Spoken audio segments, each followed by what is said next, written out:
bien, creo que ya está por iniciar. Entonces, Yesenia, te cedo el uso de la palabra y mucho éxito, Diana, a las dos.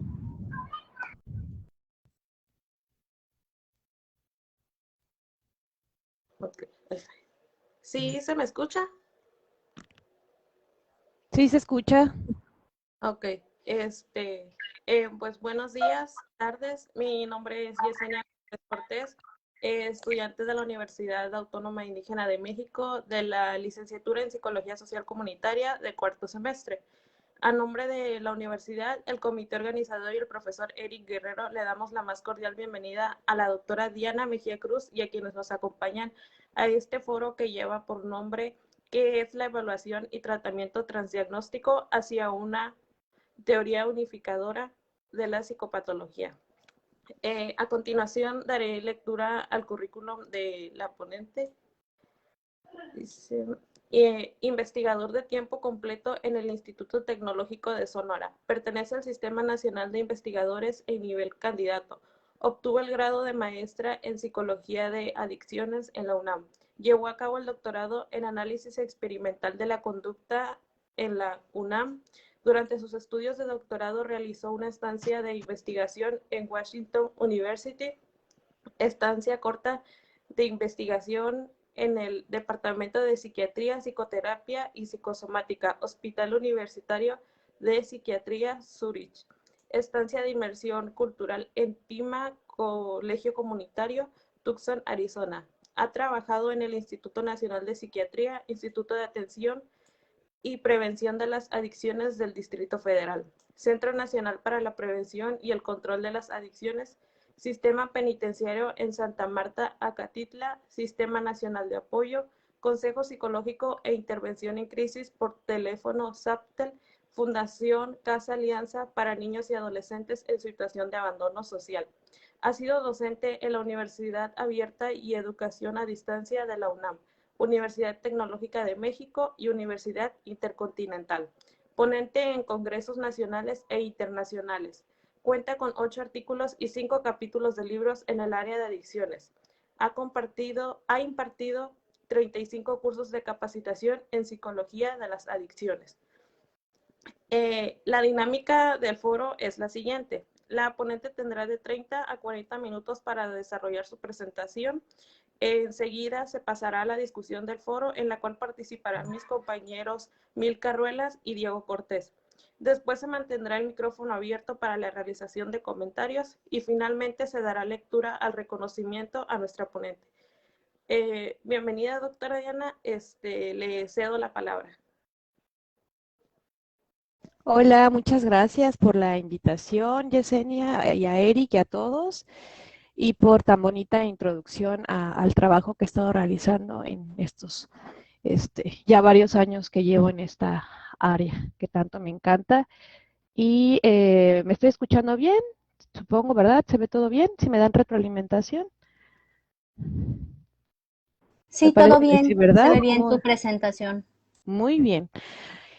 Y les decía, pues sí, en estos años, ¿no? Y espero hacerlo lo más breve que se pueda porque este tema me encanta y más justamente esta visión que titulé Evaluación y Tratamiento Transdiagnóstico hacia una teoría unificadora de la psicopatología.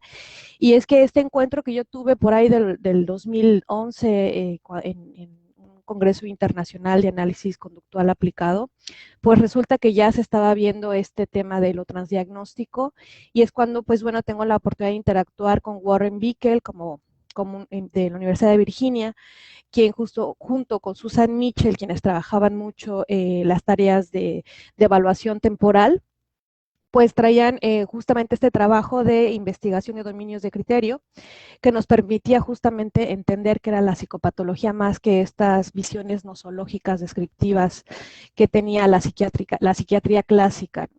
Y comienzo con estas frases que me mueven muchísimo, ¿no? Y se las voy a traducir de esta manera, ¿no? La ciencia son hechos, justo como las casas están hechas de pie, de ladrillos, por lo tanto la ciencia está hecha de hechos, como pero una pila de ladrillos no es una casa, por lo que una colección de hechos no hace necesariamente una ciencia, ¿no? Necesitamos, más que acumular hechos, tener hechos que estén integrados hacia una teoría, ¿no?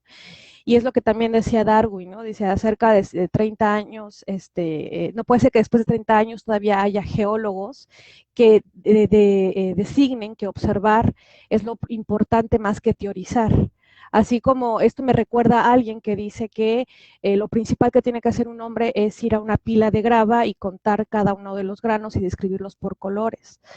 ¿Qué tan viejo es esto? Que uno puede ver que la observación va en contra de una visión teórica al cual estamos a servicio, ¿no? Más allá de, por ahí se hace vicio con un micrófono, para que tengan cuidado.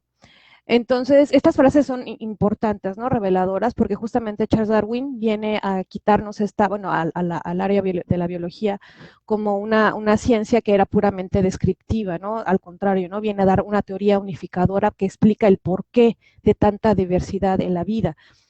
Y igual nosotros, ¿no? Desde esta área tenemos justamente eso que les llamo yo criterios de dominio de investigación que están en contra de la nosología psiquiátrica y que lo que nos permite es integrar toda esta información para entender por qué surge la psicopatología. Y esta es una estructura epistémica de la salud mental que tiene 6 dominios, son los sistemas de valencia positiva, de valencia negativa, sistemas cognitivos, sistemas para procesos sociales, sistemas de excitación y modulación y sistemas sensorio-motores. Y todos estos 6 dominios están teniendo diferentes unidades de análisis, que es desde lo genético, lo molecular, células, circuitos, fisiología, comportamiento, incluyendo incluso algunos autoinformes y ciertos paradigmas. Como ven, es un trabajo ya más integral, que no nada más le compete al psiquiatra, ¿no? Sino que todos estamos integrados para entender estos procesos de comportamiento en los organismos. En este caso, pues precisamente que psiquiatría, pues más de los humanos. Y es que nosotros desde este modelo transdiagnóstico buscamos procesos comunes. Una evaluación no diagnóstica es siempre necesaria, es decir, no necesitamos propiamente estar buscando el diagnóstico y decir, ay, a ver en qué encaja esta persona, a ver cuál tiene, ¿no? La teorización que aborda procesos comunes es lo que estamos buscando, teorizaciones que, ay me equivoqué, ¿no? Lo repetí, ¿no? Pero son teorizaciones que abordan un proceso común, en contraste con los trastornos focalizados, que los procesos de mantenimiento no son compartidos, me enfoco solamente en describir esa condición clínica. Hay una evaluación diagnóstica y se ve como necesaria. Son modelos basados en trastornos específicos, y ya recordé que era lo que iba de esta parte que se dobleteó ahí, pero el otro diagnóstico es convergente y es parsimonioso, mientras que los tratamientos focalizados son divergentes, eclécticos y buscan de repente como aspectos muy artesanales, mientras que los aspectos transdiagnósticos están justamente buscando sustentarse en estos criterios de investigación. Ok, y es que han surgido de manera muy, muy interesante muchas evidencias que nos hacen justamente cuestionarnos qué es la psicopatología. Por ejemplo, como esto que ve en la pantalla, estos estudios de metaanálisis que hace Solmi en 2017, donde encuentra que un solo medicamento, que es la aripiprazole, mejora diferentes condiciones mentales. Entonces, vean cómo este medicamento puede apoyar para los trastornos del espectro bipolar, desórdenes neurocognitivos, desórdenes del espectro de esquizofrenia, desórdenes de neurodesarrollo en particular, observen ahí es el autismo, ¿no? Entonces, bueno, ¿cómo es posible que un solo medicamento le esté abonando a tantas condiciones clínicas? Y es cuando empieza a haber más y más evidencia de la importancia de entender lo transdiagnóstico, no nada más en lo conductual y en el proceso cognitivo, sino también desde la parte farmacológica. Y bueno, para entender esto, pues bueno, les comparto un poco de este tipo de estadísticas internacionales donde México también participa. Esta es una de ellas, se hacen cada 10 años más o menos, y lo que hacen es evaluar justamente la proporción de enfermedades psiquiátricas en las poblaciones. Y es muy interesante porque el DSM-5 es un manual diagnóstico estadístico de enfermedades mentales. Entonces sí tiene un componente fuerte de la epidemiología, ¿no? De la estadística. Y estos estudios que finalmente lo lleva a cabo la Organización Mundial de la Salud nos ayuda a evaluar la prevalencia de estas condiciones que nos permite hacer políticas públicas también y evaluar con más objetividad qué tanto está presente esa condición que se ha estudiado durante tanto tiempo, ¿no? Llamémosla esquizofrenia, bipolaridad, ansiedad o depresión. Y entonces lo que ustedes pueden ver en la pantalla, y les subrayé ahí, es a México, ¿no? México está teniendo como en proporción de alguna vez que se ha reportado que se ha tenido alguna condición de desorden mental en un 26% de la población. Entonces, si esto lo pensamos en 100 personas, más o menos unas 20 personas de 100 están teniendo alguna vez en su vida alguna condición mental.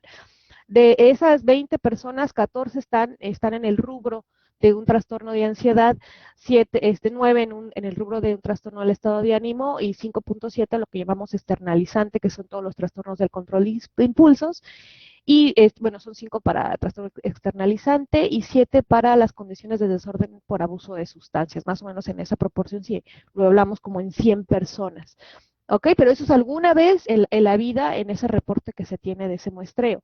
Pero si nosotros analizamos, bueno, ¿qué tanto tienes esa condición en este último año que te estoy haciendo la entrevista? Vean cómo baja la proporción de cualquier desorden, ¿no? El 13%. O sea, de 100 personas, solo 13 personas están en ese nivel de vulnerabilidad de padecer alguna condición que está en este manual nosológico, que es el DSM-5. ¿Ok? 8.4, vean cómo baja para ansiedad, 4.7 para estado de ánimo, 1.6 para trastornos externalizantes y 2.3 para desórdenes por consumo de sustancias. Entonces, bueno, de ese 13% que están teniendo esta condición en el último año, ¿qué tan severa es esa problemática? Y aquí lo que podemos ver es que la seriedad va variando, ¿no? Y en realidad, de la gente que reporta que tiene ese desorden mental en el último año, 40% lo tiene en una condición leve. Y solamente, afortunadamente, el 22% lo tiene en una condición seria, el 33% moderado y el 40% en una condición leve, que es el mild. ¿Okay? Y eso nos habla mucho de qué tipo de intervenciones son las que vamos a estar sugiriendo, porque acuérdense que venimos luchando durante mucho tiempo por aquellos tratamientos largos y costosos, ¿no? Con tradiciones diferentes que no están basadas en evidencia científica.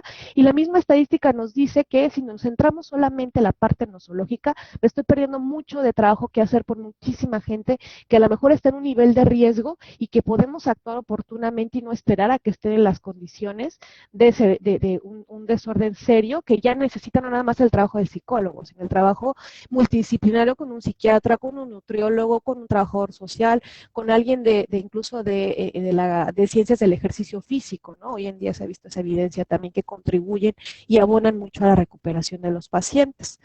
Entonces, bueno, nosotros evaluando estos aspectos teóricos y de estadística, lo que hemos visto y estudiado, si yo particularmente estudio estos sistemas cognitivos, es esta teoría de los sistemas de competencia neuroconductual, que vi que les decía, me inspira en esa época cuando lo conozco en Abay, en el 2011 más o menos, y entonces entiendo mucho de esto que yo estaba estudiando y que yo veía los trastornos del control de impulsos y los trastornos por abuso de sustancias, cuando ya estaban en un nivel severo, y veía yo cómo estos matices iban variando. Y es que nosotros, los organismos, estamos dotados por por un sistema unificado de procesamiento que puede tener dos formas de salida.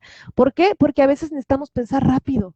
No me puedo pensar si veo a lo mejor como alguien sospechoso que corre hacia mí con a lo mejor un objeto punzocortante, ¿no? Tengo que dar una respuesta rápida y correr porque si no, pues ahí llega la persona y a lo mejor pasa algo, ¿no? Entonces también tengo la posibilidad de tener una respuesta procesada cuando yo evalúo adecuadamente la situación y observo que el peligro no amerita que yo salga corriendo o que yo aviente una silla o aviente la bolsa, ¿no? A lo mejor vale la pena mesurarse, y es que lo que vemos es que estos dos sistemas que muchas veces que le han dado diferentes nombres desde Becara hasta Bickel, ¿no? Que él habla de estos dos sistemas de procesamiento, uno de funcionamiento ejecutivo y otro de funcionamiento límbico. Becara dice que es un procesamiento ejecutivo y un procesamiento un cold decision y un hot decision, ¿no? La respuesta procesada como en frío y la respuesta rápida procesada como en hot. O que incluso el mismo Kahneman, que gana el premio Nobel a la psicología, él le llama sistema 1 y sistema 2, ¿no? Sistema 1, que es la respuesta más rápida, que está susceptible a todos los fenómenos del priming, y la respuesta procesada fría que le llama sistema 2.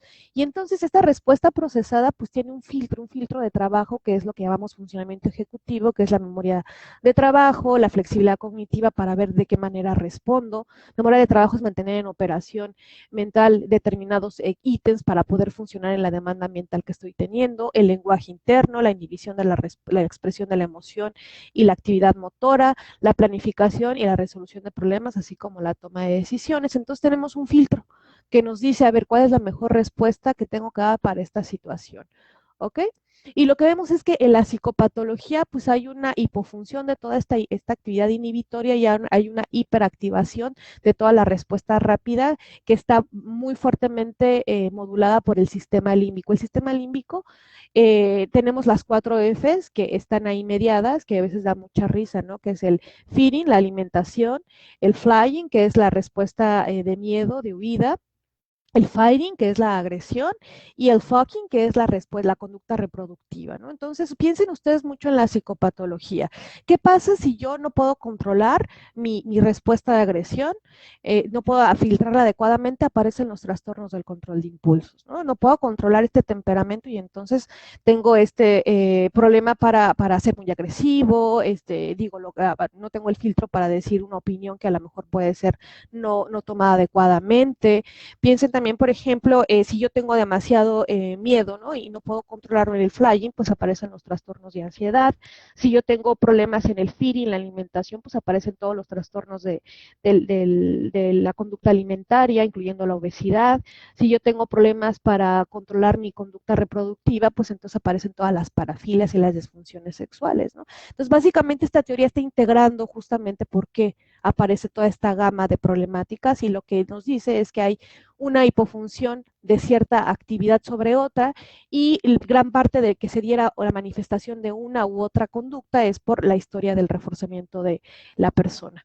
Y ellos pues nos hablan de justamente el reforzamiento patológico, es decir, qué fue dentro de la historia del individuo lo que se reforzó, que generó que esta conducta se desarrollara más sobre otras, y ahí está justamente la gama de las dos variables que están poniendo a evaluar y que el conjunto de hechos que traemos nosotros es para abonar justamente a esta competencia neuroconductual que él tiene el sistema de decisión ejecutiva sobre el sistema de decisión impulsivo.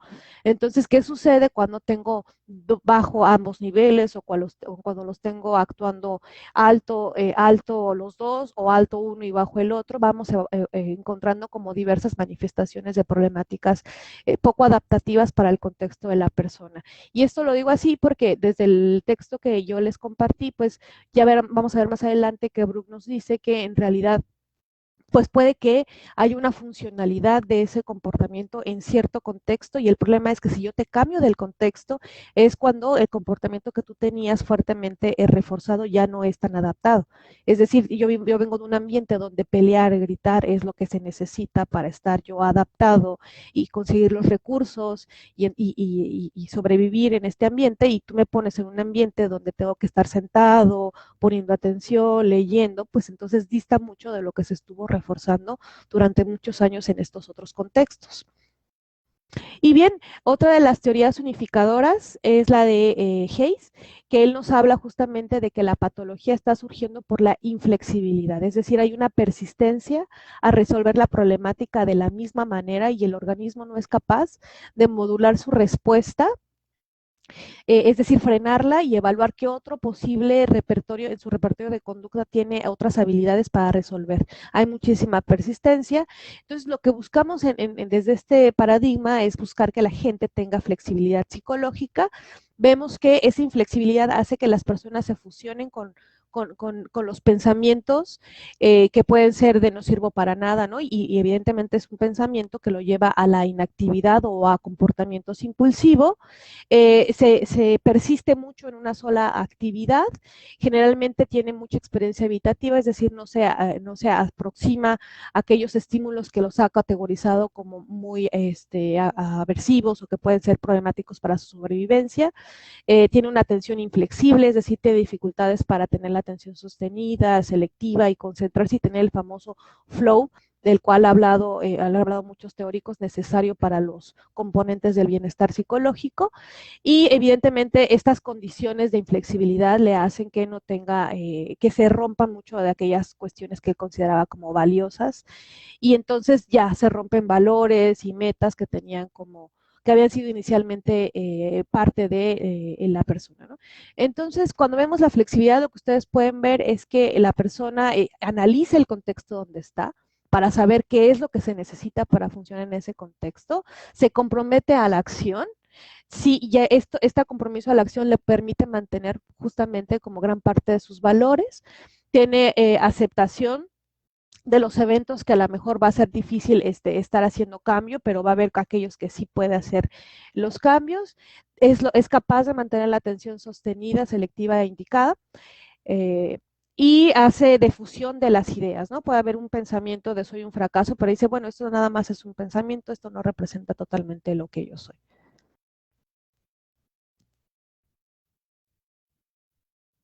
Déjenme ver, ok.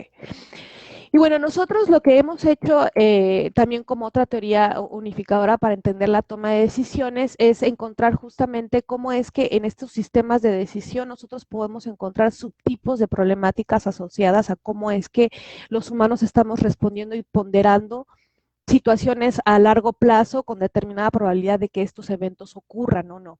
Entonces, lo que vemos es que generalmente los humanos, cuando no tenemos ninguna condición clínica, como el estudio de Meyerson en el 2003, que es la flechita roja, pues en realidad somos capaces, la flexibilidad, ¿no? De considerar las probabilidades de que los eventos ocurran, estimar adecuadamente los tiempos en los cuales tengo que esperar para que el evento suceda, y el esfuerzo físico que me compromete cuando yo tomo una decisión de esperar por algo a largo plazo. Entonces, el humano es flexible, por eso vemos tanta dispersión en los datos que están en ese rubro, mientras que cuando vemos, por ejemplo, pacientes que tienen, por ejemplo, mucha impaciencia, como el de Mangorin 2011, que lo hizo con mujeres que tenían obesidad y atracones de consumo, ellos tenían muchísima impaciencia, pero también tenían mucha aversión al riesgo, es decir, no les gustaba arriesgarse cuando en algunas ocasiones el riesgo es necesario porque pues uno hace riesgos hasta para mudarse, ¿no? Y si decides irte a otro país o a otra parte de la República a estudiar un posgrado o irte por un trabajo, son riesgos que tienes que asumir.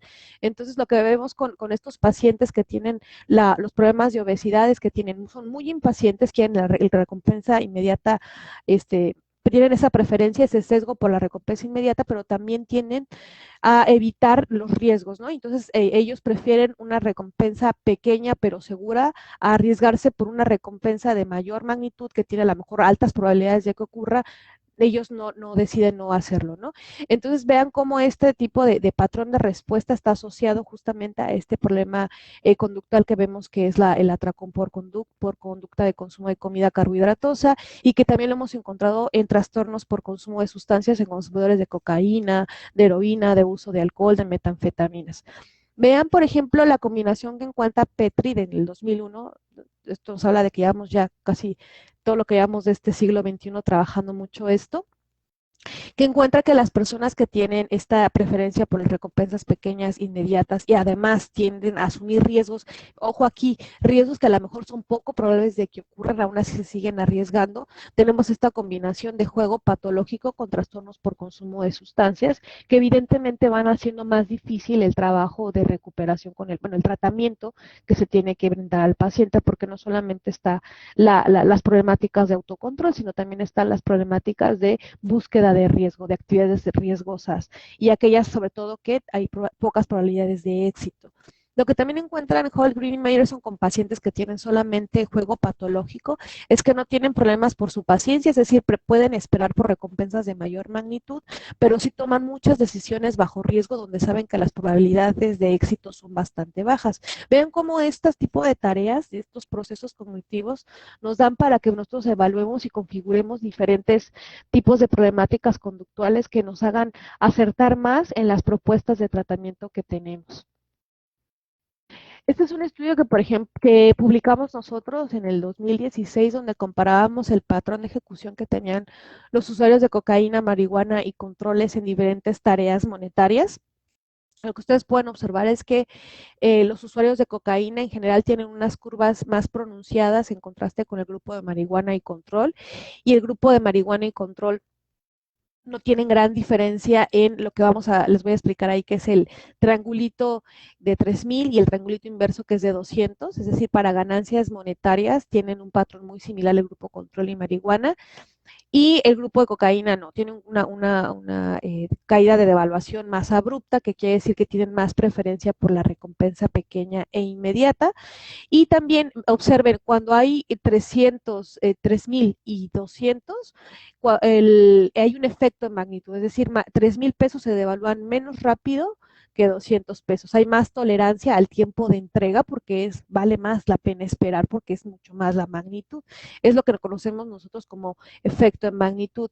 Ese efecto en magnitud no se pierde ni en los controles de marihuana, es decir, que sí está poniendo atención el participante, el paciente está poniendo atención, es que así como participante clínico, ¿no? Está poniendo atención hacia las modificaciones que yo hago en la tarea, ¿no? Cuando estoy manipulando cambios de magnitud. Pero vean como un usuario de cocaína, porque estos eran pacientes que tenían ya cocaína en modalidad, bueno, el uso de sustancia en severo, o sea, es decir, estaban consumiendo de manera muy crónica, llevaban ya bastante tiempo y estaban buscando tratamiento residencial para dejar de consumir. Entonces, vean cómo el paciente con cocaína ya no es capaz de evaluar estas sutilezas de los cambios de magnitudes que yo le presento en la tarea, cosa que todavía marihuana sí puede. Observen cuando yo cambio los eventos de ganancia por eventos de pérdida de costos. Es decir, ahora tú me tendrías que pagar dinero. Ahí observen cómo cocaína y control tienen una forma de responder muy similar, pero marihuana no. Marihuana, el paciente con uso de marihuana tiende más a preferir aquellos eventos aversivos y preferirlos a corto plazo, es decir, prefieren que estos les ocurran de manera inmediata y no postergar el dolor, es decir, no están evaluando adecuadamente los eventos aversivos, porque llega un momento en la tarea en que puede ser bueno que tú hagas escape y demores el evento aversivo porque la probabilidad de que esto ocurra es muy baja, y el control sabe muy bien identificar estos momentos en los cuales puede demorar el pago de tal manera de que ya no ocurra, pero el paciente con consumo de marihuana ya no es capaz de evaluar estas condiciones en los cuales es beneficioso a lo mejor que prefiera el evento aversivo demorado que tiene muy poca probabilidad de que ocurra. Así es como estuvimos haciendo la manipulación de la tarea, y esta tarea la manipulamos también utilizando otro tipo de reforzadores, no solamente condicionados, sino también primarios como una recompensa líquida, y también, bueno, este sí es una recompensa que se puede, bueno, que ha estado condicionada, ¿no? Como la actividad de tiempo libre favorita que ellos eligieran. Y observen otra vez, el grupo de cocaína es el que más rápido devalúa este tipo de reforzadores, más rápido, en contraste con control y marihuana. Eso quiere decir que hablamos de una generalización de respuesta. No nada más lo hago con el dinero, sino que tengo esta tendencia generalizada a preferir solo recompensas pequeñas inmediatas, y esto evidentemente va a ser un costo, bueno, va a implicar costos en cuanto a cómo voy a trabajar la recuperación, puesto que gran parte de que la persona se inmiscuya en actividades académicas o laborales implica trabajar, esforzarse y esperar determinado tiempo porque se le pague o porque acabe la carrera o porque pase la materia. Entonces, todo este tiempo de espera y de esfuerzo durante la espera, porque tienes que hacer algo, está siendo muy, muy devaluado rápidamente y está generalizado en los pacientes que tienen consumo de estimulantes. Ok, ahora hablemos de los sistemas de valencia positiva y negativa. Lo que ustedes pueden ver en estos estudios de los 80s me encantan. Hay estudios evidentemente más recientes, pero no pedí la oportunidad de compartirles los estudios más clásicos, que es los estudios de Solomon. Y Solomon nos ayuda a entender cómo es que los organismos nos adaptamos, que es lo que llamaríamos como tolerancia para los efectos farmacológicos, o adaptación o habituación, que se llama cuando estoy ya justamente familiarizado con un estímulo, llámese persona, llámese una comida, llámese, no sé, una actividad laboral o una actividad incluso hasta a veces recreativa. La cosa es que nosotros tenemos un pico, ¿no?, de reacción afectiva ante esa situación que le podemos llamar sensibilización, y luego pasamos, porque es la parte de nosotros nosotros como tendemos a la homeostasis como organismos, a adaptarnos y mantener un nivel estable, y este pico puede ir cayendo si nosotros percibimos que el estímulo ya no está presente. ¿Ok? Que es el pico de afección después de la reacción. Vean cómo este pico empieza a subir otra vez los procesos de sensibilización si es que nosotros nos alejamos de aquel estímulo que inicialmente nos había generado una reacción afectiva. Y este tipo de respuesta de pico que cae y que empieza a incrementar la sensibilización se le llama withdrawal, ¿no? Síndrome de abstinencia.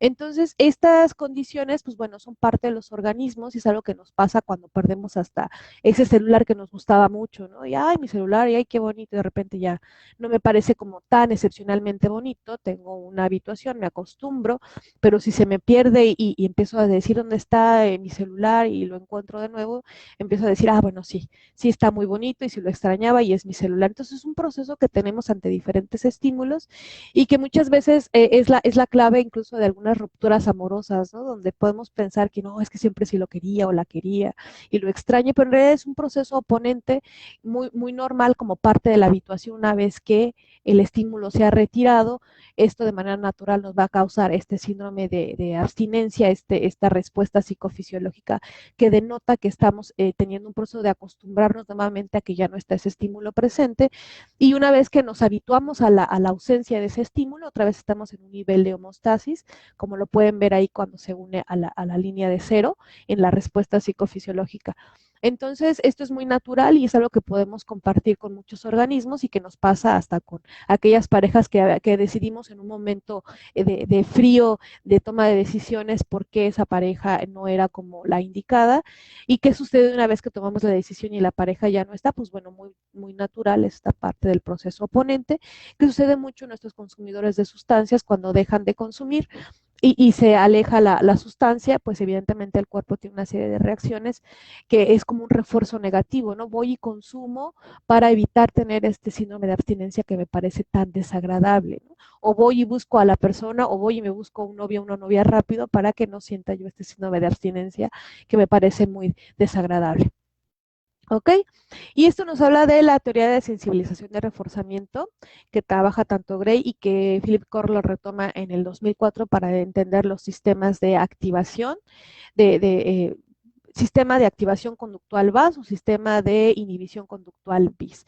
Y lo que ustedes pueden ver es que el sistema BAS nos lleva al movimiento, ¿no? A la actividad motora, mientras que el sistema BIS nos lleva justamente a estas tres tipos de respuesta, ¿no? O huyo, el flying, o peleo, o me congelo, ¿no?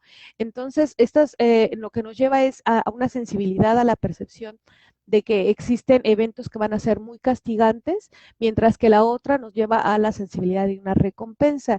Y esto es interesante como una teoría para entender la psicopatología y el neuroticismo desde el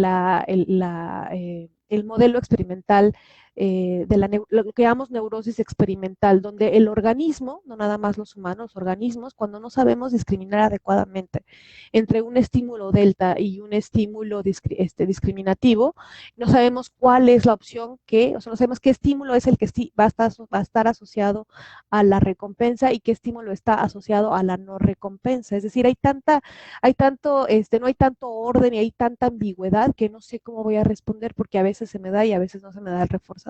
Y eso es el modelo de neurosis experimental que nosotros tenemos y que se ha estudiado durante mucho tiempo.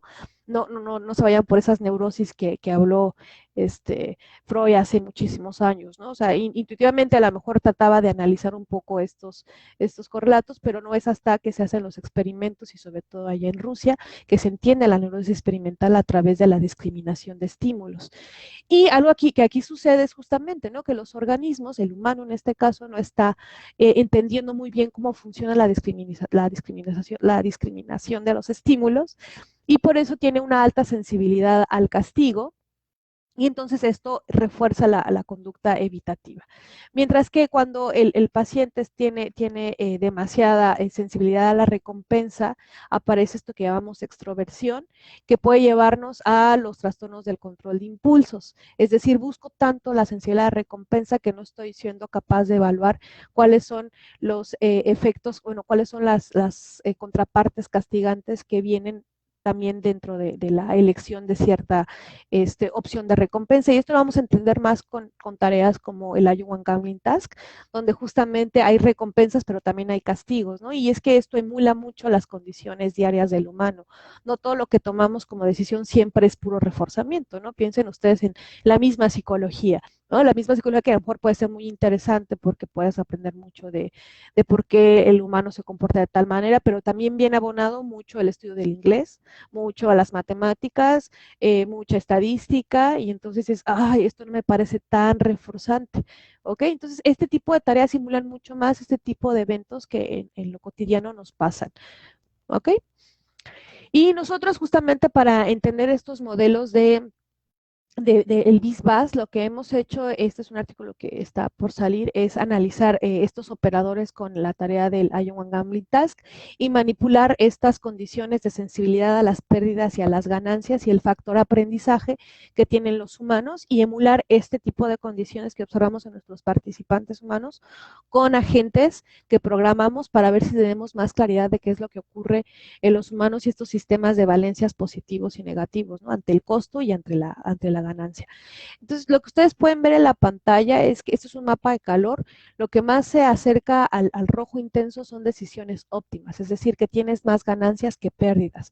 Sí hay pérdidas, pero van a ser las menos. Sabe ser bastante estratégico para ganar lo más que se pueda y perder lo menos, pero sí hay pérdida. Entonces, aquí lo que pueden ver es que cuando hay una alta sensibilidad, porque estamos teniendo las tres dimensiones, ¿no? Factor pérdida lo tienen en y en factor X tienen la sensibilidad de las pérdidas y en Z tienen la sensibilidad de las ganancias en la figura 1A y en la 1B es como si lo hubiéramos rotado un poquito y tenemos en X ahora ganancias y tenemos en Z sensibilidad a las pérdidas.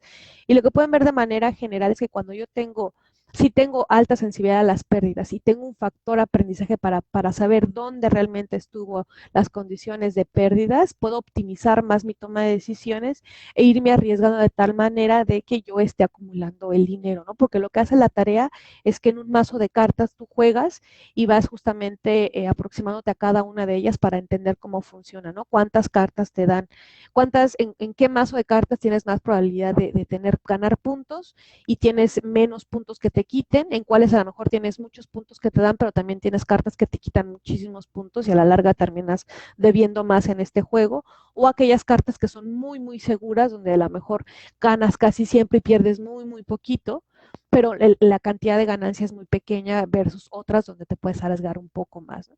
Y lo que vemos es que cuando está este factor de aprendizaje con respecto a la exploración que se tuvieron de las cartas, que este es alto, tanto cuando giré la gráfica como cuando estaba en 1A, si este factor de aprendizaje es alto, va a ayudar a que la gente y los humanos que vimos con la tarea tengan decisiones más óptimas, ¿no? Básicamente lo que encontramos es que el factor aprendizaje junto con la sensibilidad a las pérdidas es lo que más nos da las decisiones óptimas, es decir, sí estoy aprendiendo de los costos, no nada más me concentro en ganar y ganar y ganar, que es lo que yo les decía en el sistema VAS, ¿no? Cuando aparece lo que llamamos trastornos externalizantes, donde solamente quiero ganar y ganar, no me importa cuál es el costo y sigo arriesgándome y arriesgándome a pesar de que estoy teniendo mazos donde tengo altas posibilidades de perder.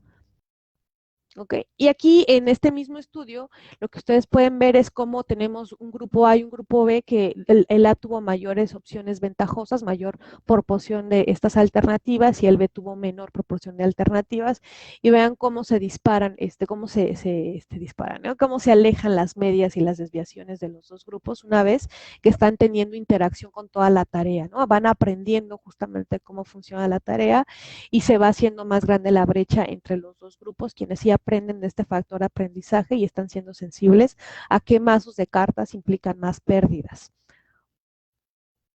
Ok, ahora los sistemas prosociales para procesos sociales y entender la psicopatología desde estas condiciones. Tenemos a la teoría cognitiva social de Bandura y su determinismo recíproco.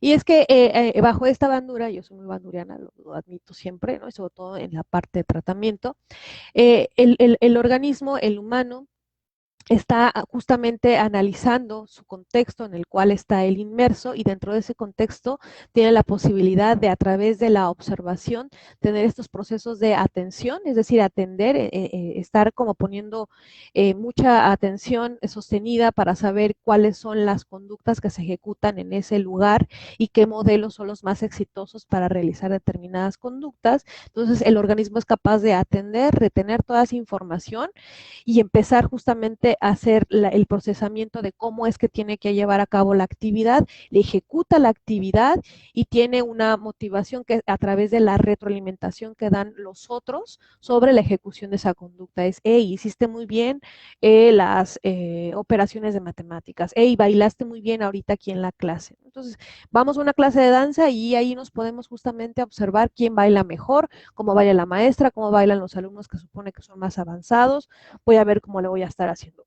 Le voy a estar haciendo yo, me veo en el espejo, voy ejecutando, le digo al que baila muy bonito que me vea, le digo a la maestra o al maestro, y entonces eso refuerza mi conducta y cada vez me siento más eficaz en realizar esas determinadas conductas.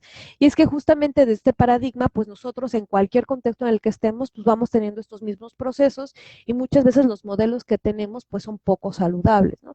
Nosotros podemos tener un modelo de interacción entre pares, entre pareja, entre jefe y subordinado, y a lo mejor este modelo de interacción no necesariamente es el más óptimo en otro contexto.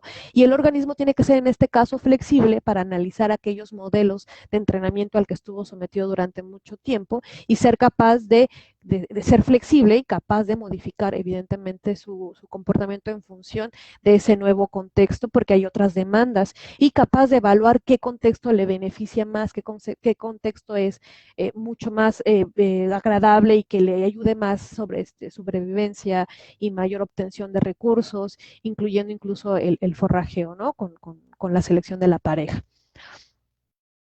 Entonces, desde este marco, Brooks lo que nos dice es que hay factores de riesgo de riesgo y protectores para diferentes condiciones psicopatológicas. Entre ellos está el estatus socioeconómico, porque evidentemente el organismo, el humano, necesita alimentarse, necesita dormir bien, necesita activarse físicamente para mejorar metabolismo. Y entonces, evidentemente, el estatus socioeconómico son condiciones que merman la calidad de vida de los humanos y que puede llevarlo a que manifieste alguna condición psiquiátrica.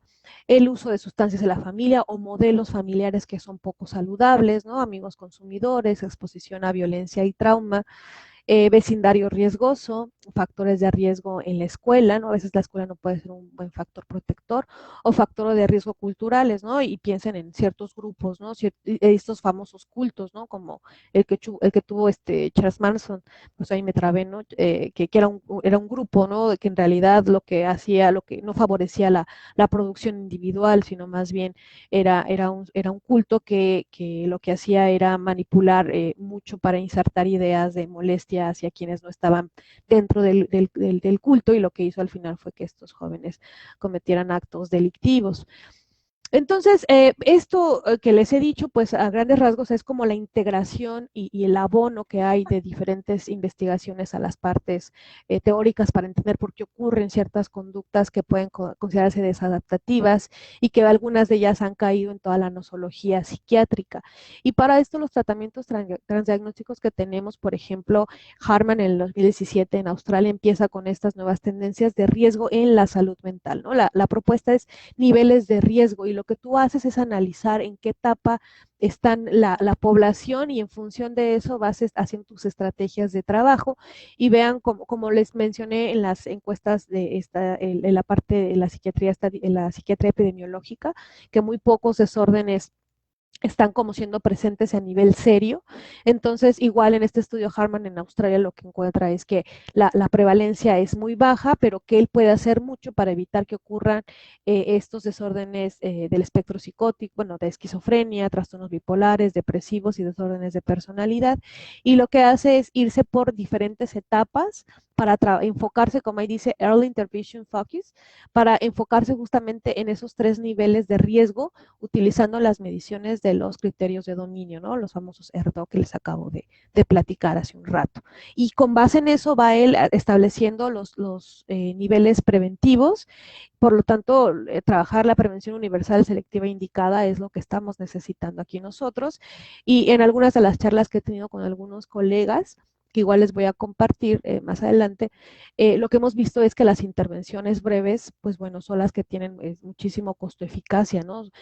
No cuestan caros, son óptimas para que la gente las tome, incluso ya están en modalidad en línea, y resulta que apoyan muchísimo para que se detenga la progresión conductual que se tenía hacia alguno de estos desórdenes. Y es que uno de los tratamientos que más ha sido como incluido dentro de los sistemas transdiagnósticos es la influencia de la atención plena, que es básicamente pura atención sostenida. Y es que el organismo, tú como humano, lo que sueles hacer muchas veces es tener estos 2 sistemas, ¿no? O no voy o sí voy, ¿no? El bis y el vas, ¿no? Entonces, en el sistema de inhibición conductual, un estímulo puede ser catalogado como algo aversivo, algo que es malo, inadecuado, y entonces evito, no me acerco, ¿no? Y en la parte apetitiva, el estímulo parece agradable, lo pruebas, es bueno, entonces te tiendes a aproximar. La atención sostenida, lo que nos permite ahora, esto que llaman atención plena, es reevaluar la situación. ¿Qué tal que las matemáticas las he categorizado como algo aversivo, cuando en realidad no lo es, ¿no? Si yo me permito observar y ver la eficacia, la importancia de las matemáticas para mi actividad profesional, me doy cuenta que lo había o sea, categorizado como algo inadecuado, cuando en realidad es muy necesario, en realidad es bastante bueno. Y entonces puedo reformular esa categorización y tener una nueva categoría que me aproxime de nuevo a la situación y que tenga yo beneficios por esa aproximación. Igual, ¿no? Un estímulo que ha sido catalogado muy agradable como la comida carbohidratosa, por ejemplo, los pasteles.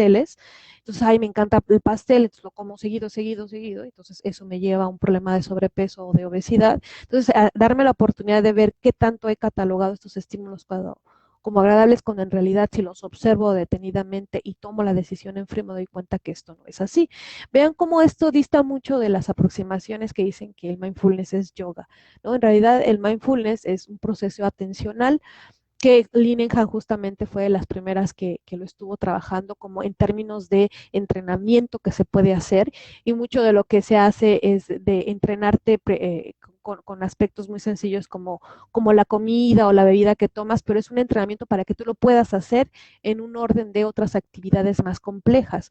Lo que estamos haciendo con este tipo de intervenciones es apoyar a que el sistema ejecutivo, que estaba en hipofunción, aumente su trabajo de inhibición, ¿no? Aumente toda esa respuesta filtrada que va a tener este procesamiento, pues que se aumente esa actividad que vimos que estaba en hipofunción, y así disminuya la hiperactivación del sistema límbico. Y entonces el humano tenga control sobre ese miedo, sobre esa conducta alimentaria, sobre la conducta reproductiva, sobre su agresión. ¿Okay? Y la forma en que nosotros trabajamos, por ejemplo, esto es algo que he estado trabajando desde el 2010 más o menos, ya llevo una década trabajándolo, lo hacemos en el Instituto Nacional de Psiquiatría, que es la intervención para el control de estrés por una vida saludable, y lo que hacemos es fomentar los pilares de la salud mental y la salud física, que de manera transdiagnóstica sabemos que una persona que tiene un problema de un desorden mental tiene dificultades para alimentarse bien, tener una adecuada higiene de sueño, tiene una vida sedentaria, y lo que hacemos nosotros con este modelo motivacional, porque trabajamos mucho desde todos los principios de la entrevista motivacional, incluyendo el modelo transteórico de Prochaska y Clemente, y también la teoría cognitiva social de Bandura, así como estrategias de inoculación al estrés para cambiar estilos de afrontamiento. Y estos pilares de salud, lo que hacemos es fomentar que la gente aprenda a tener una adecuada higiene de sueños, que haga adecuado control de los estímulos asociados para que se induzca adecuadamente el sueño y que tenga todo un orden en las actividades para hacer el sueño. Bueno, para que suceda la actividad del sueño, que es necesaria como parte reparadora que los organismos tenemos, ¿no? Y que compartimos en toda la naturaleza para repararnos de toda la actividad física que tenemos. Entonces es entrenamiento en higiene de sueño, entrenamiento en conducta alimentaria saludable, es decir, comer a lo largo del día 3 veces y tener sus 2 colaciones respectivas, tener este balance, porque sí sabemos que evidentemente existen disfunciones cognitivas derivadas de la desnutrición, entonces sí estamos atendiendo esas condiciones. La actividad física para mejorar el metabolismo y también la actividad recreativa acorde a la actividad física, porque sabemos que si no lo unimos, corremos el riesgo de que ocurran patrones de conducta tipo A, donde la gente se acelera trabajando y se pierde de estos buenos hábitos de autocuidado. Y entonces se incrementa el uso de café, el uso de tabaco, comida carbohidratosa, o a veces ni siquiera se está comiendo bien, necesario para que el organismo, porque somos seres vivos, ¿no? Seres biológicos, que no tengamos los nutrientes necesarios, y por eso luego aparecen estos cuadros que dificultan también procesos cognitivos. Entonces, el otro pilar también que hacemos es evitar el uso excesivo de alcohol. Explicamos por qué el uso de alcohol excesivo es un riesgo a la salud y cómo es un consumo de moderación adecuado. También hablamos de los riesgos del uso de marihuana, tabaco y otras drogas, y no en un modelo de cero tolerancia, sino de reducción del daño, para que este tipo de actividades no sean actividades necesarias vinculadas a la actividad laboral o la actividad académica, ¿no? Que yo lo necesito para poder hacer esta actividad. Entonces, lo que buscamos es que la gente vea los riesgos y si decide hacerlo, lo haga solamente con fines recreativos, y que evitemos la tolerancia, ¿no? Entre más pase tiempo en que hace las actividades, mejor.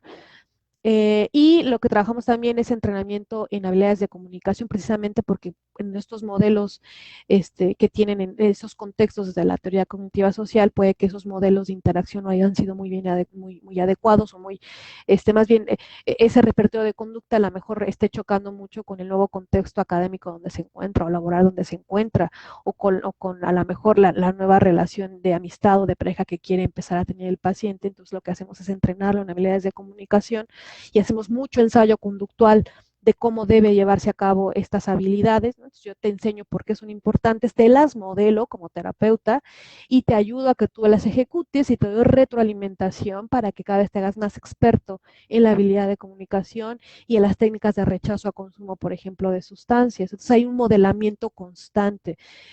También de la expresión de las emociones, ayudamos a que tenga una adecuada expresión de emociones, las cuales sí son necesarias. Sí trabajamos de manera muy realista que la expresión es necesaria para poner límites, pero vamos a ayudarte a hacer estrategias para que tú puedas expresar adecuadamente el enojo, como primero regularlo con tiempo fuera, con frases autotranquilizadoras, con cierta actividad física, y que se prepare el cliente para llevarlas a cabo, y después ya en frío pueda establecer la habilidad de solución de problemas para saber cómo va a hablar de esta situación con el jefe, con la amiga, con el novio, con la tía, ¿no? Con quien sea que a lo mejor está teniendo estas condiciones que le elicitan mucho el enojo, o mucho la tristeza, o mucho la ansiedad. Entonces, siempre estamos buscando la activación conductual de esta manera, y tenemos evidentemente nuestras registros de ocurrencia de conducta, y hoy en día lo que estamos buscando, y no nada más yo desde aquí en Sonora, sino también en otras partes, es tener las aplicaciones, las apps o las páginas web donde el paciente puede ingresar y registrar conducta, y que eso le facilite, ¿no? Incluso hasta ciertas alarmas de situaciones de riesgo que hay a lo mejor en la zona donde él está, como ejemplo, puntos de venta para los trastornos por consumo de sustancias. Y algo que nosotros estamos abonando a esto es el entrenamiento en habilidades románticas, ¿no? Sabemos que la elección de una pareja puede ser un estresor.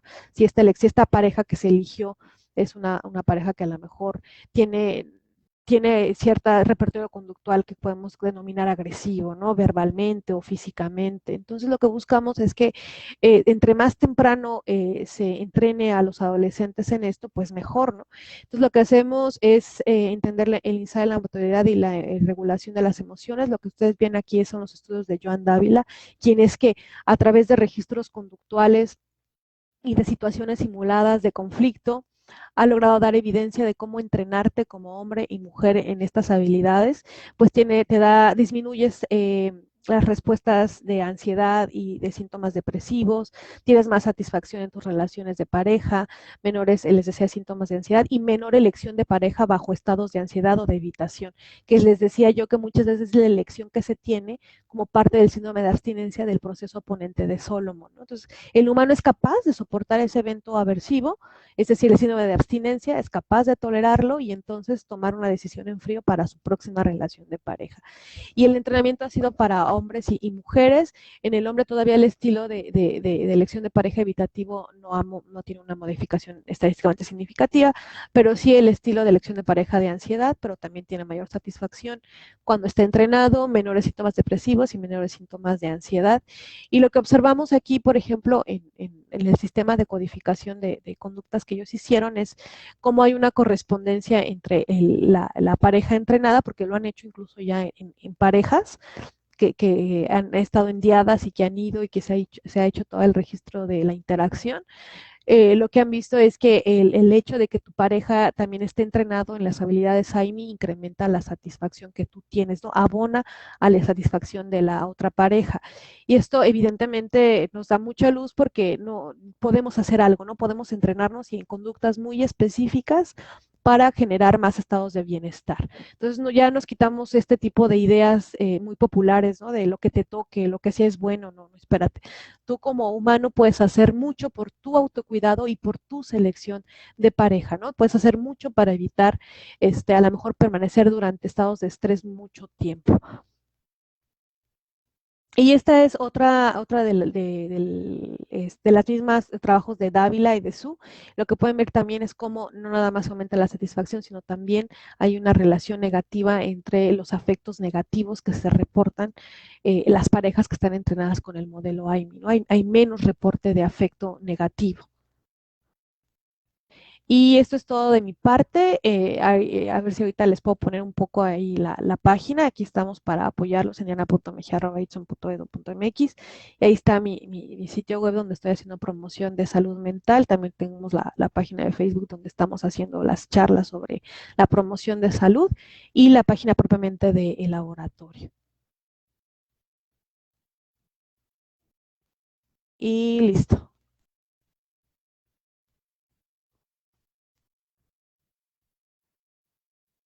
No sé si me escuchan. Bueno, si me das tantito, por ejemplo, no es ahí bien, para que les enseñe como algo. Esta es una de las páginas que están viendo de salud mental. Entonces, por ejemplo, es aquí, bueno, los participantes pueden entrar y ver un video de lo que implica el manejo del tiempo libre, las recomendaciones con la infografía de evitar patrones de conducta tipo A que no son saludables, y lo tenemos para el manejo de estrés, para actividades recreativas, para la alimentación, para la higiene de sueño y bueno, la idea es agregar pues todos los pilares de salud física y mental que trabajamos, que sabemos que son los que se asocian al bienestar y menos enfermedades físicas y menos desórdenes mentales. Y pues ya, ahora sí ya es todo. Adelante. Muchas gracias, doctora. A continuación pasaremos a la discusión del foro, en la cual participarán Diego Cortés y Milka Ruelas. Le cedo la palabra.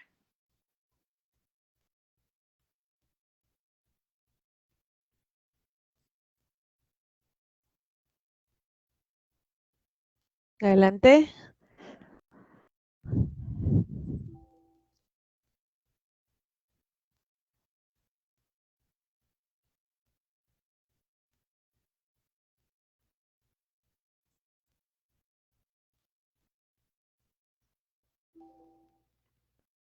Yo no escucho nada. ¿Ustedes sí están escuchando algo?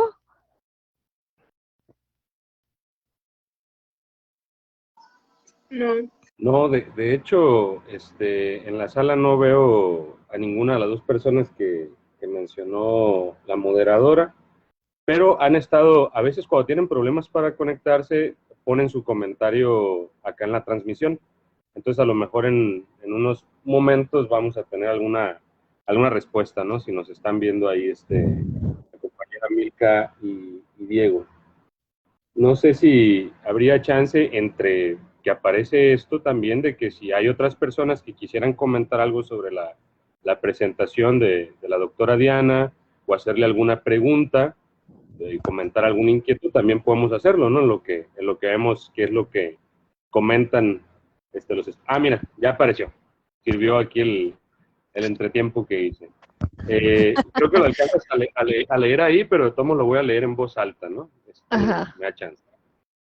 Milka, pues comenta, muy interesante el tema, sobre todo que hay diferentes tipos de variables transdiagnósticas, como atención, memoria, razonamiento, pensamiento y conducta.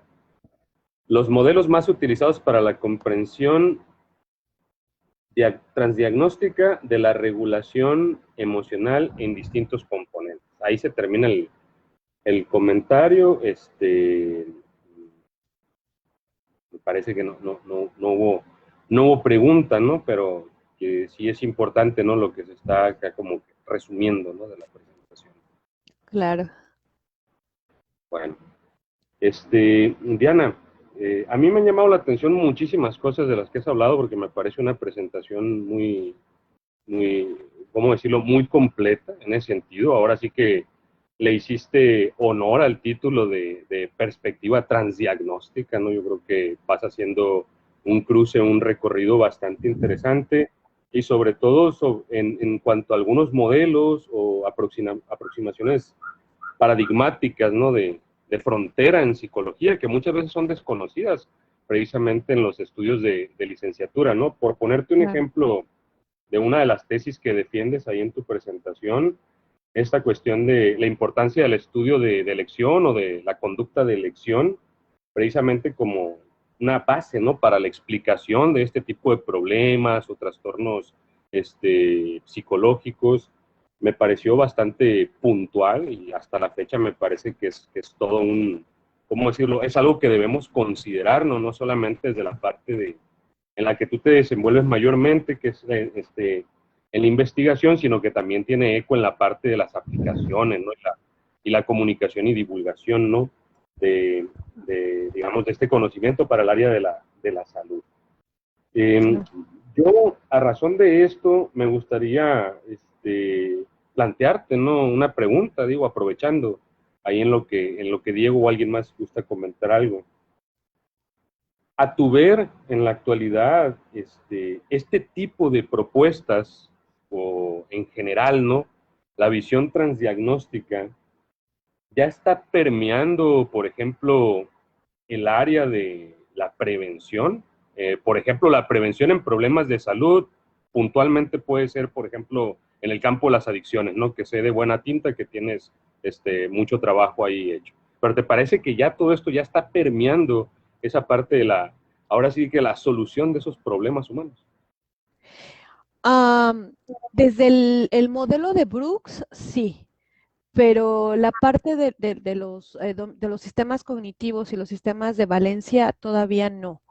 Todavía le cuesta trabajo al psicólogo de la salud y también al psicólogo clínico, que son cosas muy diferentes, incluir dentro de sus trabajos lo que llamamos cognitive bias modification, ¿no? Todos estos sesgos cognitivos y formarlos como parte integral, como una medición muy objetiva de estos procesos que sabemos que están como con cierto sesgo y que bien podemos trabajarlo para que entonces todo ese procesamiento que tienen del entrenamiento que les damos, sobre todo cuando es un entrenamiento tan fuertemente basado en la discusión cara a cara, sin que haya un modelamiento tal cual de conductas, pues en realidad tú puedes hablar y hablar y la persona a lo mejor tiene dificultades en la fluidez verbal y en la atención sostenida, en la memoria de trabajo, pues no te va a seguir, no te va a poder filtrar mucha de esa información que tú le digas. Entonces, me parece que todavía falta, o sea, a nivel de Brooks y de los niveles de riesgo y de entender como estos contextos, sí, ¿no? Un poquito la teoría cognitiva social también para fomentar autoeficacia, pero todavía creo que todavía falta que lo incorporen más, al menos en México, ¿no? Yo veo que hay otros países donde ya lo tienen muy fuertemente trabajado, ¿no? Sobre todo Europa lo tiene muy fuertemente. O sea, los laboratorios allá y las clínicas van con con el uso de estas tareas que vienen, estos procesos, como parte del inicio al tratamiento y que lo van midiendo a lo largo de todo el curso del proceso terapéutico y que abonan a la par que trabajan con el entrenamiento con el psicólogo, están trabajando con la computadora, el Cognitive Bias Modification, y que resulta que esta combinación tiene mayor tamaño del efecto y mayor mantenimiento del cambio conductual que si solamente trabajas con el humano. Eso me parece maravilloso, ¿no? O sea, me parece como padrísimo, ¿no? Además de poderlo incorporar incluso dentro de las plataformas de autocambio, poder meter también como la posibilidad de que tú trabajes tu propio sesgo en estos sistemas es padrísimo, pero esa parte todavía no está como bien anclada. Lo que sí me gusta es que en adicciones tienen muy fuerte este modelo desde que yo inicié en la maestría en 2009, ya tienen fuertemente trabajando las intervenciones breves, la promoción de salud, no están tan enfocados en la parte diagnóstica, eso sí es algo que en adicciones me ha encantado, o sea, no todo es buscar el trastorno por consumo de sustancias, ¿no? Si no por algo no se crearon los 310 centros, o creo que ahorita ya son más, ¿no? Los famosos UNEMICAPA, donde también estuve trabajando un tiempo, ¿no? Se crearon justamente para promover intervenciones breves y para trabajar los niveles de riesgo universal y selectivo, ¿no? Entonces, si están para eso y están ahora, incluso creo que ahorita ya están incorporando la promoción de la salud mental, ¿no? Como con estas recomendaciones de la OPS y de la OMS para las agendas 2018-2030, algo así se llama esta agenda, donde lo que también tienes que promover es de estos pilares que les dije, ¿no? También la alimentación, evitar patrones de conducta tipo A, cuidar la higiene de sueño, o sea, como de manera general. Entonces, creo que no sé si respondí tu pregunta, pero ahí vamos, o sea, ahí vamos. Creo que hay cosas que todavía les cuesta trabajar. Tengo un tesista que soy parte del comité, ¿no? Él es ingeniero y él justamente está interesado en estos modelos transdiagnósticos, ¿no? Y ha hecho una exploración a lo largo del norte del país para saber cuántos psicólogos que están ya trabajando la parte clínica utilizan este tipo de enfoques, ¿no? Entonces, es muy interesante, ¿no? Porque te das cuenta que hay gente que no tiene ni idea, ¿no? Que dicen, pues, ¿qué es eso o para qué? Y otros que sí ya están, ¿no? Muy empapados del tema y que están incluso abonando también a proyectos de investigación para los criterios de dominio. Sí respondes a mi pregunta y te agradezco muchísimo por ella. Se le regreso la palabra a la moderadora.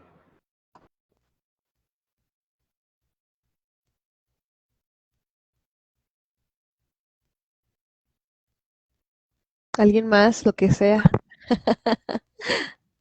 No sé si algunos de mis compañeros quieran realizar alguna pregunta.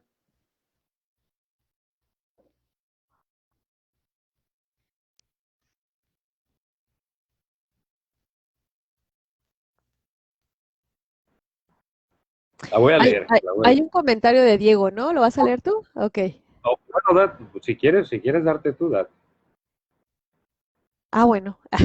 Dice, es un tema muy interesante, ya que como bien vimos, el tratamiento transdiagnóstico, su fin es ayudar a los pacientes a que aprendan cómo afrontar y experimentar emociones incómodas y responder a las mismas de una manera más adaptativa. Se busca reducir su intensidad y frecuencia de aparición. Muy interesante, la verdad. No, me parece interesante, Diego. Tengo dos preguntas, dice. ¿Cómo se aplica el enfoque transdiagnóstico en la terapia psicológica? Y la otra, en el mundo actual en que vivimos inmersos en las nuevas tecnologías, ¿qué papel puede jugar el Internet en el estudio y abordaje de los problemas de salud mental, así como en la mejora de los tratamientos psicológicos? Para la primera, pues hablé un poquito al final de la presentación del trabajo que yo considero transdiagnóstico ya aplicado y que mis alumnos, que los que trabajan conmigo intervenciones, pues ese es el modelo que ellos trabajan. Entonces, nosotros lo que hacemos, por ejemplo, y que los entreno muy bien, primero, aparte de entrenarlos en entrevista motivacional muy bien para que detecten adecuadamente el proceso del cambio en el que está la persona, identificar resistencias y saber cómo manejar la resistencia con estas conductas muy determinadas, ¿no? Y hacemos hasta el checklist y situación simulada para asegurarme de que se están entrenando bien los alumnos. nosotros lo que hacemos es aplicar instrumentos como el MoCA Test para evaluar la funcionalidad cognitiva de los clientes. Les decimos clientes porque son proactivos en su proceso de cambio, ¿no? Por eso decimos la palabra cliente o usuario de un servicio, no porque usa una sustancia, sino porque usa un servicio, no es cliente, es proactivo, ¿no? Entonces, aplicamos MoCA Test para evaluar el funcionamiento cognitivo, después aplicamos Mini Plus. En el MoCA también evaluamos funcionamiento y examen mental. En el Mini Plus evaluamos estados psicóticos y maníacos activos que a lo mejor dificulten mucho la interacción con los clientes. Después aplicamos sintomatología psicosomática con el SSL-90 para evaluar qué tanto hay síndrome de abstinencia por alguna condición que a lo mejor están de estos eventos estresores, y que es una prueba que si es autorreporte. Lo que me gusta es que está hecha en conductas muy específicas y tiene una ventana de tiempo de una semana. Con esto de los sesgos de memoria, esta prueba es en la semana pasada, incluyendo el día de hoy, ¿usted ha sentido dolores de cabeza? ¿Con qué frecuencia? Entonces, así es un tipo de reactivos y lo van evaluando. Entonces, tiene una ventana de tiempo que me genera menos sesgo y voy evaluando cómo está esa sintomatología psicosomática, la cual yo monitoreo cada 15 días o a veces cada semana con los clientes para ver qué tanto el entrenamiento está modificando esto. Y una escala de satisfacción general y de autoeficacia. Evaluamos en la entrevista conductual cómo duerme, cómo están sus hábitos de alimentación, cómo está su actividad física, si tiene metas, eh, cómo percibe el apagar familiar. Usamos esta escala para saber qué tanto tiene una red de apoyo. Y en función de eso hacemos el entrenamiento breve en unas 7 sesiones donde todos estos componentes que les dije y a través de la página web, de los videos, de las infografías, vamos reforzando el entrenamiento que hacemos. Y esa es la manera en que nosotros pues le estamos abonando como a todo, ¿no? Y no necesitas más, ¿no? No necesitas un tratamiento de 4 o 5 años y háblame de lo que quieras porque así es esto, no, estamos partiendo de que la terapia es un proceso de aprendizaje y entonces vas a aprender cosas que a lo mejor no tenías en tu repertorio que ahorita necesitas para adaptarte mejor. Entonces sí hay un entrenamiento. Y el mundo, la parte de la tecnología, pues como les decía, ¿no? Hoy en día puedo yo hacer, mis alumnos hacen memes, hacen infografías para estar haciendo la divulgación de toda esta información. Y entonces ahí la tecnología, el internet puede ayudar muchísimo, ¿no? Porque puedes tú justamente ver como una infografía muy bien estructurada que te llegue como justamente en esa consejería de una sola ocasión y con eso basta para que tú hagas un cambio en beneficio de tu autocuidado. Entonces ya no hay necesidad, ¿no? De voy a buscar la felicidad de manera existencial, ¿no? En realidad, incluso tiene hasta principios filosóficos de los estoicos, ¿no? Que ya hablaban de la importancia del autocuidado, ¿no? En conductas que implican ese autocuidado. Entonces, en esa parte el papel de la internet y de la tecnología nos ayuda justamente a eso, para decirte qué de los hábitos en particular es lo que te recomendamos porque se asocia y incrementa probabilidades de que no padezcas una enfermedad física y mental. Entonces, no sé si ahí, Diego, creo que ya te respondí. ¿Alguien más? Sí, yo tengo 1000 preguntas, pero no las voy a hacer todas. Entonces, a ver, Diana, sí, fue súper interesante tu presentación. La verdad, creo que yo tengo muchos huecos en cuestiones de cosas que me gustaría ahondar más, y una de las cosas que yo me atrevería a pedirte es algún tipo de bibliografía donde podamos ahondar en el tema para poder complementar todo lo que tú nos has enseñado. Yo lo que logro entender respecto a un punto en esto que tú abordas o que propone este enfoque es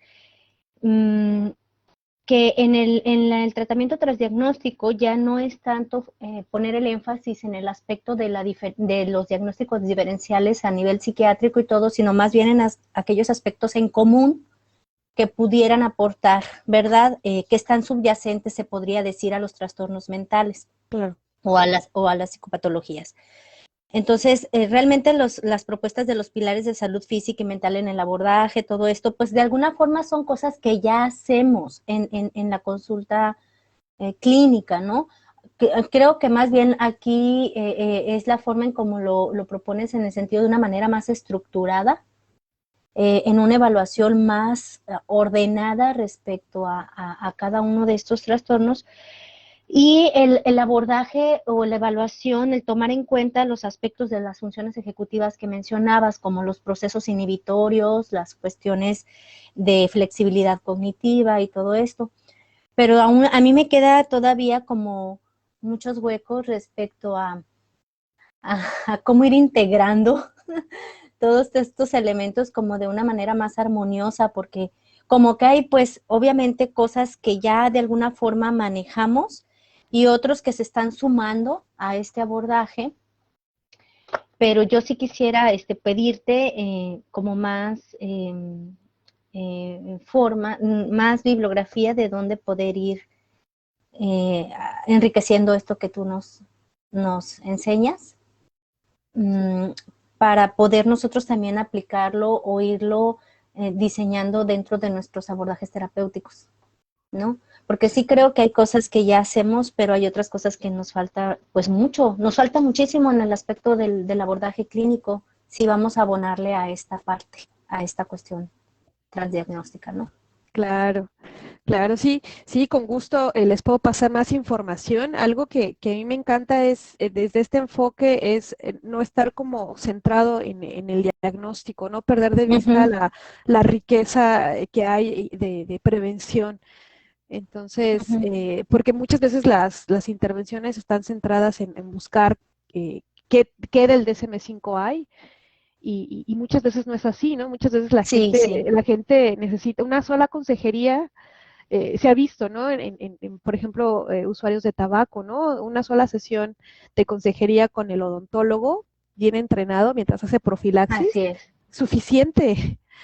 Y Sí, ya, por ¿no? ejemplo, y eso a mí me parece sumamente importante porque hay mucha gente que vive con el etiquetaje Ujú, de que así ya es. está diagnosticada con un TDAH, con algún trastorno de depresión, y realmente muchas veces estas personas están más, se sienten más vulnerables o enfermas incluso porque ya se les dio ese diagnóstico hace años y es algo que no han sabido cómo abordar. Pero me han tocado casos de personas que llegan, por ejemplo, con estas cuestiones, como mencionabas, básicas. Yo he tenido pacientes que llegan con problemas del sueño, trastornos, por ejemplo, relacionados con el sueño, cuestiones, y te empiezas a hacer un abordaje de esta persona no duerme, vamos a suponer, pero tampoco se alimenta bien, pero tampoco se le ha dado un abordaje más multidisciplinario. Ya el diagnóstico fue de niño, tienes problema de TDA con hiperactividad, y no duermes porque tienes problemas en estas cosas y así. Y de repente dices, ¿y qué pasa con la cuestión, por ejemplo, de otro tipo de valoraciones? Mandarlos con médicos que les hagan especialistas en endocrinólogos, por ejemplo, o cuestiones de otro tipo, que a veces las cuestiones más básicas de salud no están atendidas. Así es. O, por ejemplo, personas que llegan con depresión, con síntomas depresivos, con problemas de memoria y de repente los mandas y te dicen es que también tiene un problema de tiroides o de hipotiroidismo que afecta a la memoria, que afecta a otro tipo de cosas. Entonces, esto a mí sí me parece muy, muy, muy valioso. El hecho de decir, no voy a tratar a la persona con una etiqueta solamente basándome en síntomas que la persona experimenta, sino que esos me sirvan de referencia para ver de qué otra forma puedo evaluar otros aspectos y también complementar mis valoraciones con la opinión de otros especialistas, médicos generales o Claro, especialistas en otras áreas, ¿no? Eso sí claro, se me claro. hace sumamente, sumamente valioso. Sí, sí, sí. Sí, y eso es padrísimo, ¿no? Porque integras toda la información del humano, pues, Uh-huh. y también favorece que haya justamente más calidad en la intervención. Y yo creo que quita Uh-huh. mucho este tipo de malas prácticas que tienen algunos grupos de psicología, ¿no? Uh-huh. Donde lejos de orientar, hay personas que o sea, que permanecen durante años con un terapeuta y nunca Así es. trataron, por ejemplo, el consumo de tabaco, ¿no? O sea, Ujú, estuviste hablándome de lo mal que te caía tu papá o ujú, tu mamá cuando estabas chiquito, pero sigues fumando y sigues con el mal hábito de consumo de carbohidratos, que eso sí es un riesgo fuerte, ¿no? Y de ujú, verdad no lo trabajan, ¿no? Entonces, este tipo ujú. de nuevas propuestas nos ayudan a evitar esas malas prácticas clínicas y de Y atención también emocional. evitar que los pacientes gasten tanto dinero en la Y terapia, porque hay tiempo, pacientes que sí, realmente con pocas sesiones pueden salir adelante del conflicto que en ese momento traen. así, Y también es nuestro deber ético hacerle ver al paciente que lo que tiene así es. puede ser solventado con una intervención breve, como dices, y no tener al paciente ahí por años haciéndole gastar tiempo y dinero, ¿no? Así es, así es. Muy bien, muy de acuerdo contigo, Claudia. Muy bien, ¿alguien más? Ahí ya te mandaron un artículo por ahí en el Ay, chat y sí, también ya lo estoy descargando aquí. les puedo mandar más artículos. Hay unos que tengo que están en inglés, muchos están Ajá. pero igual los pueden disfrutar mucho y se los puedo estar pasando. No sé si por aquí, bueno, Eric, para que lo distribuya después a los chicos de la universidad y a ti te puedo mandar también, ¿no? Varios que tengo. Ujú. Sí, aquí ya descargué el archivo que mandaste o que mandaron aquí. Sí, sí. Eric Gracias. les había mandado a los chicos para leer. Perfecto. ¿Alguna otra pregunta?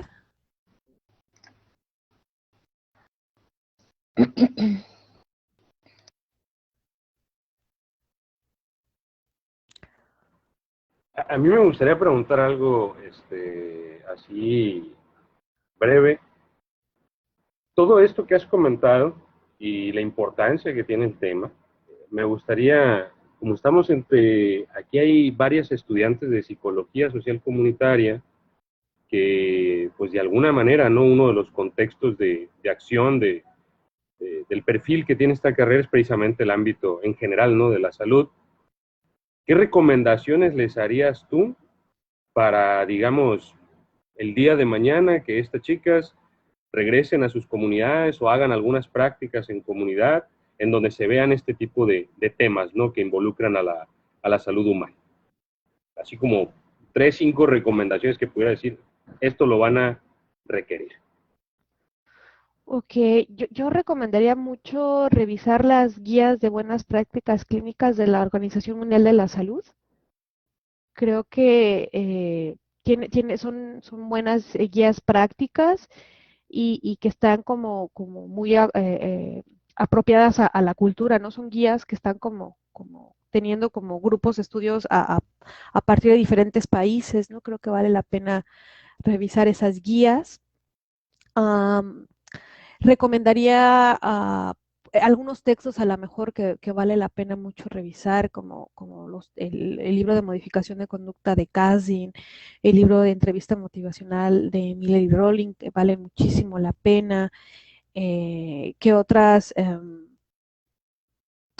Recomendaría incluso leer también un poco que es un trabajo de divulgación, que estaba viendo por ahí algunas de las conferencias que tuvieron la semana pasada y creo que ayer hubo una de divulgación que me detuve a escucharla y yo creo que Thinking Fast and Slow o Piensa rápido, piensa lento de Kahneman es un buen libro de divulgación que te ayuda mucho a entender estos programas de salud y cómo es que cómo utilizar a favor le llaman ellos el framing, ¿no? Cómo es que tú tienes que estructurar las ideas para promover ciertos cambios conductuales.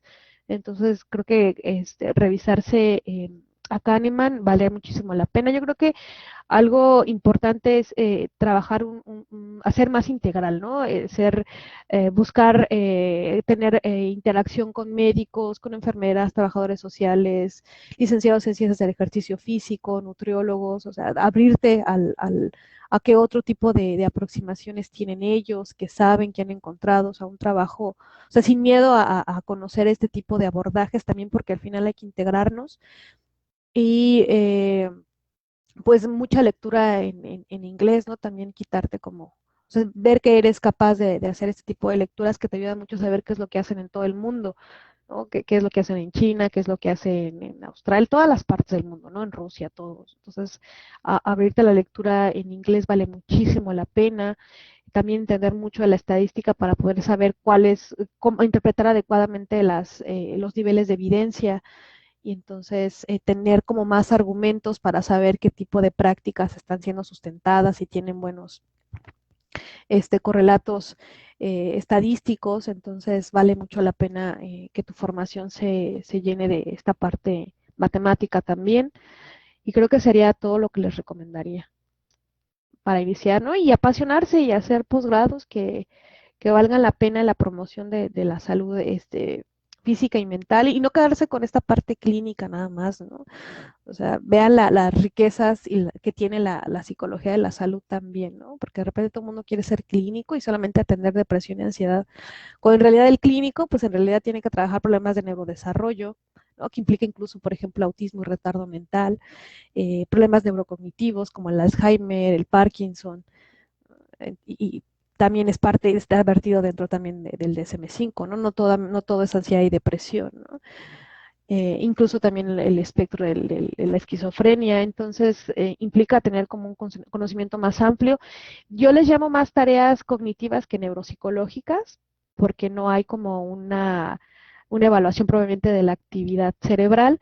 Sin embargo, también el conocimiento de la psicofisiología vale muchísimo la pena utilizar, entender qué es la respuesta galvánica, cómo es que puedes medir con electromiogramas, o sea, cómo es que el psicólogo también puede integrarse a este uso de aparatos para medir de manera más objetiva la respuesta de la actividad periférica, de la actividad central, ¿no? A través de estos artefactos. Entonces vale muchísimo la pena el neurofeedback y la biofeedback, incorporarlo también al trabajo, y sobre todo si quieres ser un poco más clínico, y las herramientas cognitivas, ¿no? Hoy en día también en la web tenemos el CANTAB, o muchos de los investigadores, por ejemplo, yo estamos haciendo plataformas donde pueden incorporar este tipo de mediciones de inhibición, de flexibilidad, de memoria de trabajo, actualización, ¿no? Y todo esto lo puedes, o toma de decisiones también como lo ven con el Iowa o con el delay discounting, lo pueden encontrar y empezar a entenderlo y aplicarlo, y que esto les puede ayudar más objetivamente a medir estos procesos. Muy bien, entonces, Genial, bastante generosa tu respuesta. Muchas gracias. a ti.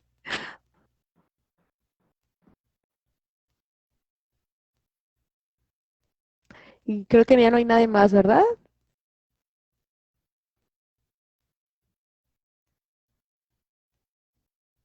Bueno, ya en Al esta parecer, última, al parecer no, ¿verdad? Ya en esta última respuesta creo que también aboné un poco a lo que decía Claudia, ¿no? A incorporar lo psicofisiológico, ujú.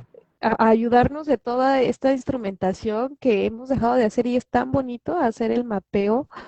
O sea, bueno, de la actividad cerebral es muy importante, ¿no? Que tú cuando estás entrenando por ejemplo, las técnicas de relajación o de distensión, tensión muscular, y tienes tú el aparato, poder ver justamente, y que el paciente o el cliente se retroalimente de cómo esta actividad está cambiando una respuesta este, de tejido liso, está padrísimo, pues, ¿no?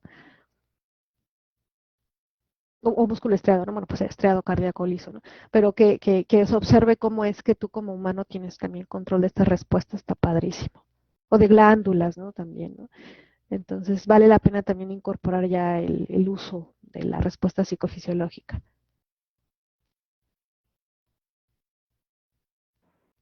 Vale. Yesenia, pasamos a lo siguiente.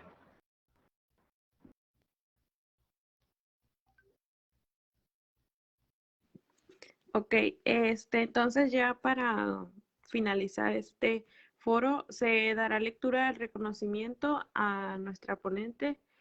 Profe Eric, le cedo la palabra. Voy a compartir pantalla para que lo podamos ver todos. Nada más sean un poco pacientes porque de repente se pone aquí medio raro. Ahí está.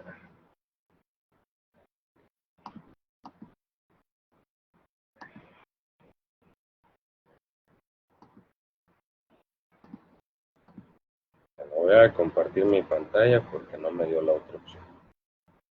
¿Verdad que ahí están viendo el reconocimiento? ¿verdad? Ok, Sí, va, sí se lo ve. leo. Muy bien, gracias.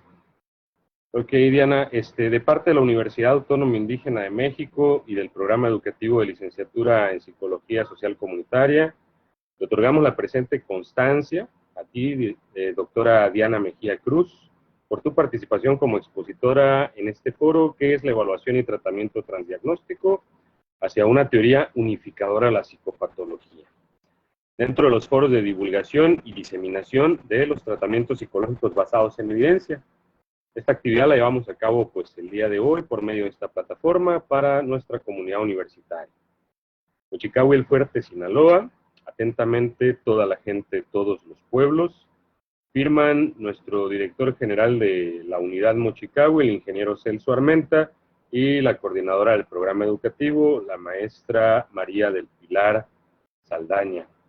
Y pues muchísimas felicidades, Diana. La verdad es que superas, cada vez que te escucho hablar de estos temas, superas las expectativas, estás muy involucrada, muy empapada en todo esto, y se nota, me agradan mucho tus presentaciones por la, vamos a decirlo así, por el fundamento, ¿no? O sea, tienes argumentos, diríamos vulgarmente en Sinaloa o en el norte, tienes los pelos de la burra en la mano, ¿no? Es decir, nos hablas con la evidencia y eso me parece que permite, entre otras cosas, ¿no? Pues confiar en tu discurso, confiar en la información y conocimiento que nos has compartido y sobre todo interesarnos, ¿no? Por estos temas, que es la, digamos que fue la base de estos foros, ¿no?